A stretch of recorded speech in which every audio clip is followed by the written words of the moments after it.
আজি ৰৌ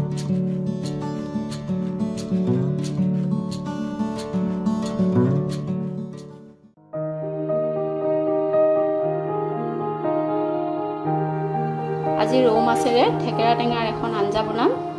তাৰ কাৰণে মই মাছখিনি ভালকৈ পুঠুই লৈ ইয়াতে নিমখ হালধি সানি মাছখিনি মই প্ৰথমে ফ্ৰাই কৰিলোঁ। মই এতিয়া মাছখিনি ভালদৰে ভাজি ল'লোঁ। ঠেকেৰাৰে মাছৰ টেঙা বনাবলৈ মই প্ৰথমে শুকান ঠেকেৰা ধুই ভালদৰে পানীত তিয়াই থৈছোঁ আৰু কেইটামান সৰিয়হ লৈছোঁ। এতিয়া কেৰাহীত তেল দি মই তাত সৰিয়হখিনি দি দিম আৰু ঢাকি দিম। এতিয়া সৰিয়হখিনি ফুটি উঠিলে ইয়াতে মই আৰু পানী দিম।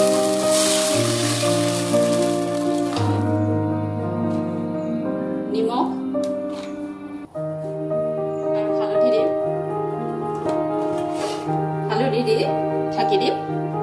এনেদৰে কিছু সময় উতলিবলৈ দিম ঠেকেৰাখিনিৰ লগত। এতিয়া আঞ্জাখিনি উতলি থাকোঁতে ইয়াতে মই মাছ দি দিম।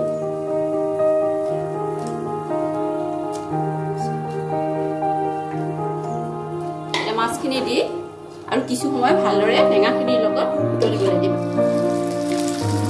এতিয়া কিছু সময় মাছখিনি এনেদৰে টেঙাৰ লগত উতলাৰ পিছত মই ইয়াতে বেচন পানীত গুলি লৈছোঁ। সেইখিনি আঞ্জাখনত ঢালি দিম। ঢালি দি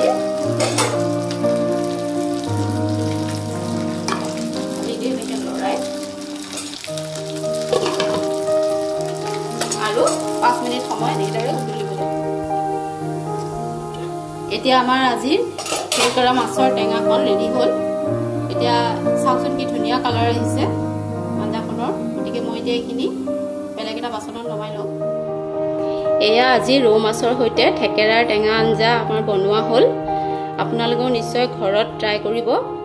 পুনৰ নতুন ৰেচিপিৰ সৈতে লগ পাম।